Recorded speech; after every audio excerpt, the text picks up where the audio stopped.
So, one day I was sitting at my desk looking at RPG Maker, knowing I should, probably be working on my game, but not working on it because I was not really well motivated. So I browsed through my large selection of games and I noticed one game that I hadn't touched in a long while. I decided to play it since it had been a while since I actually played this game.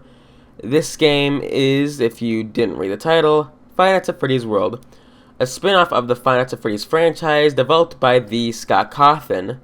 While I'll only be reviewing this game today, maybe I'll review the whole series, some other time. But for now, let's move on to Five Nights at Freddy's World.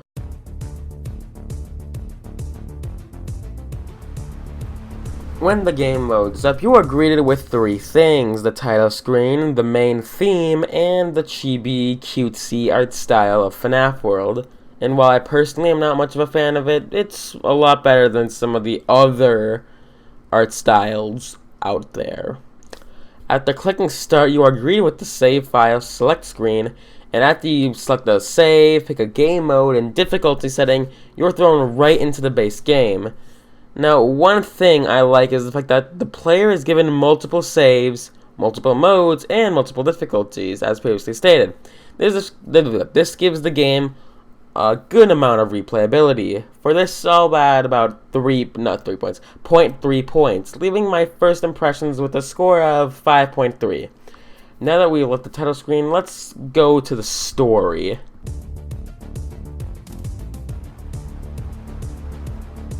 Fnaf World starts out with the character Fredbear telling us that some bad things are happening in the land of animatronica? How do you say that? I don't know. And he wants the player to find out what's happening. That there's also another bit about how you have to find the clock or whatever, but I'm not covering that because I'm only covering the two main endings. So, yeah. A little later, you meet Fredbear, and he tells you to enter a subtunnel, or whatever it's called. After you do that, you get taken to some random area known as Choppy's Woods, and you talk to Fredbear again. After that, you go into Dust Fields and talk to Fredbear again, then you fight a snowman and enter a subtunnel again. After going through the subtunnels, you talk to Fredbear again, and he warns you about the sea monsters in Lily Gear Lake. After that, you go into another subtunnel and talk to Fredbear again. You see a pattern here, kids? After that, you enter the deep metal mine and find and enter a subtunnel. Once you enter the subtunnel, you find yourself in Pineal Circus. You walk around and talk to, guess who? Fredbear. After talking to Fredbear, you fight some big dude in a purple shirt. After that, you enter the weird circus maze or whatever. After walking through the wall, you encounter a weird bear thing. And after that, you walk through another wall to talk to Fredbear again. You enter the last subtunnel of the game. Fucking finally, jeez. While in the subtunnel, there's a chance you can get a bad ending by walking through a wall and going to the fourth subtunnel later. But anyways, after you don't do that, you encounter a pig boss, and then you get a key. Once you use that key to activate 4 switches and fight 3 bosses, you talk to a bear again. Then you fight the security boss. Once you beat the security boss, you enter a tent and see this weird blue glitchy square object. Once you touch the object, you start to talk to the glitched object, which is revealed to be the franchise creator Scott Cawthon, or as he known in game Anim Dude. Scott gets mad and turns into Anim Dude, the final boss of Fnaf World. After you defeat Scott, he yells at you for killing him, and then you reach the game's ending, or at least one of the game's endings. We are looking for the true ending of the game, which is why we're going to continue with the story segment. After you kill Scott and close the game, you must reopen the game and reload your save file. Once you do that, you want to head over to the brown/white house and try and enter it. Once you do that, you meet a person and you and them talk for a bit. After the talking, he tells you to come back later and you leave. Once you leave, you see Fredbear in the overworld. You'll want to talk to him. Once you interact with him, he cuts the crap and talks to you and takes you to another. I can't speak today, jeez. And takes you to another area. And with that goes the last mandatory discussion with Fredbear. We are truly in the endgame now. In this world, you have to play the spin-off minigames in order to save scrapped characters, whose code is being used to make these games. Once you get enough characters, you, the player, must enter the toxic maze, or whatever it's called, and find the game's true final boss, Purplegeist. I mean, Chica's magic rainbow, who you could find in one of the mini-games earlier. Once you beat the boss, you enter a room and talk to the gray dude again about something named Baby, and then you beat the game. You get the final and true ending of Fnaf World, and with that, we end this segment as the credits on screen roll. Or at least it would, if we, didn't have more to talk about. Specifically, the whole point counter thing. Because people kind of care about scoring systems for some reason. As I mentioned earlier, there is a big pattern of going to Subtunnel and talking to Fredbear and fighting a boss. This pattern repeats until you get the key, which is when the pattern breaks because you enter the Subtunnel for the last time. Anyways, the majority of this game is following this pattern. It gets very repetitive, very fast. Kind of like the entire Final Fantasy franchise. Oh, did I just say that out loud? Is this caused the game to lose 1 point? Wait, I know, 1.1 points. I cannot read the scripts for the life of me. This leaves the score of story segment with 4.9 out of 10.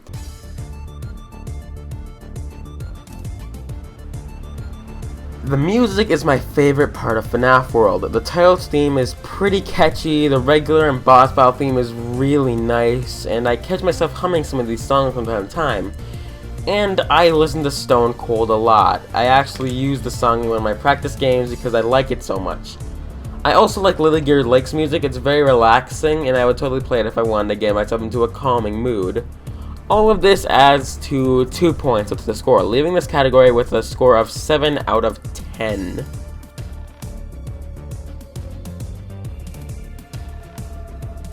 Fnaf World's gameplay seems similar to any other RPG. You got characters that level up by getting experience, they get experience by killing enemies, which you get by randomly encountering them in the overworld. But Fnaf World actually does some things different. First up, it has a large amount of characters with a roster of 48 characters. This adds replayability to the game by allowing players to have different characters in different playthroughs.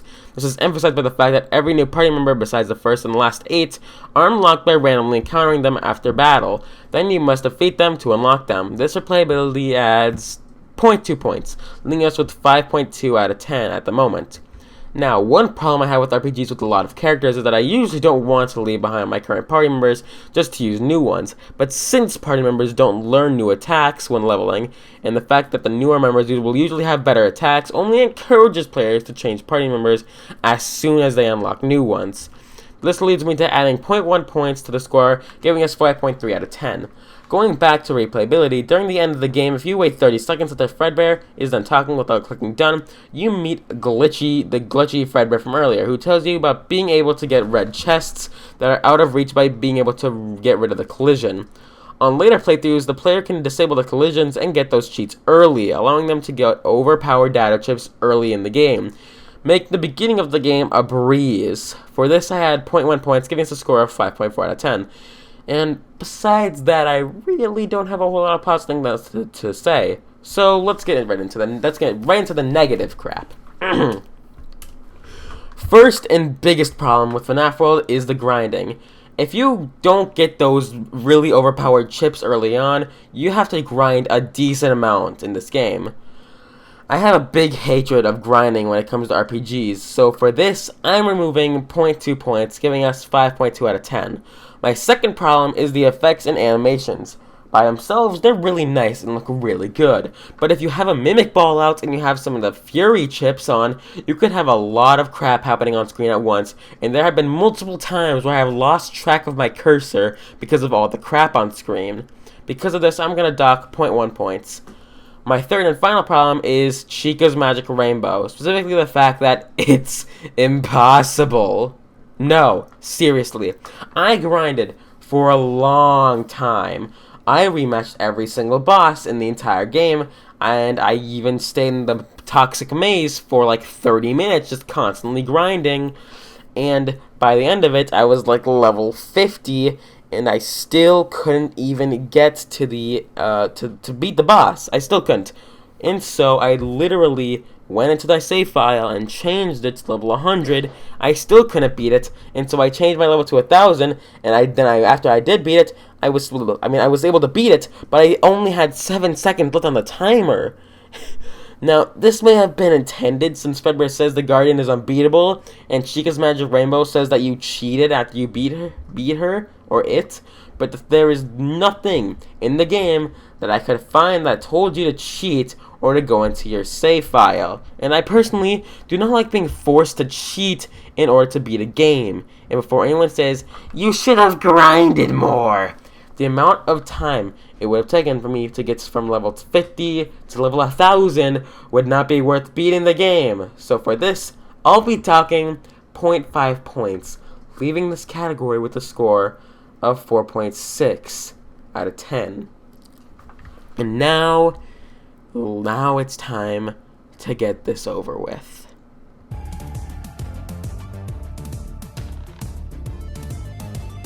Now, if you've seen my Obscure Doubt review, you would know that I skipped a category just now, that category being named Miscellaneous. I decided to skip this category for this review since everything I had to say about this game fit into the other categories. So anyways, now let's get to what I'm supposed to be talking about here. So, for the recap, for my first impressions, I give a 5.3 out of 10. For story, we have a 4.9 out of 10. For music, we have a 7 out of 10. And for gameplay, we have a 4.6 out of 10. Add that all up, divide it by 4, and we get a final score of 5.5 out of 10. Above average. Overall, Fnaf World is a decent game, but it could have been much better. Not even the music could save this game, to be honest. So, yeah. Hey guys, it's Jay, post-production. I was editing the video and I forgot a point that I didn't have in the script. This game has so many loading screens. You open a menu, once you close it, is a big loading screen. Want to go and talk to Fredbear? Boom, after that you get a loading screen. Want to go and change characters? Well, that's part of the menu. Changing characters, bits or bytes, or chips. Well, guess what? Do you want to know what comes with that? A loading screen. There's a loading screen. Well, there's not a screen, but there's a small bit of loading before Scott Cawthon fight. Before the Scott Cawthon fight. There's basically loading after everything in the game. Everything. Yeah. The only time there isn't loading is between battles, or most of them, and between the time where you start. There is no loading between transitioning between areas and between fights, which is weird because you can open a menu and then close it, but the reload, but you have to close. I don't know what I'm saying because I'm not on script. But you open a menu there's no loading screen. When you close the menu, there is loading screen. Does it unload the entire world when you open a loading screen? Not a loading screen. When you open a menu, and if so, why? I mean, considering how fluid the transition is between battle and overworld, I'm assuming that it has all the battle assets preloaded. But if it does, why can't it just have the menu assets preloaded? But whatever. Do you want to know another game that has a crap ton of loading screens that last forever? Sonic the Hedgehog 2006 for the Xbox. Okay, well, obviously Fnaf World isn't as bad as Sonic the Hedgehog for the Xbox 360. The loading screens get pretty annoying. It's it's noticeable how long they are, and especially considering how frequent they appear. So for this, I dock 0.1 points, leaving the final score at 4.6. Not 4.6, 5.4. So yeah. Anyways, yeah. And then. Bye.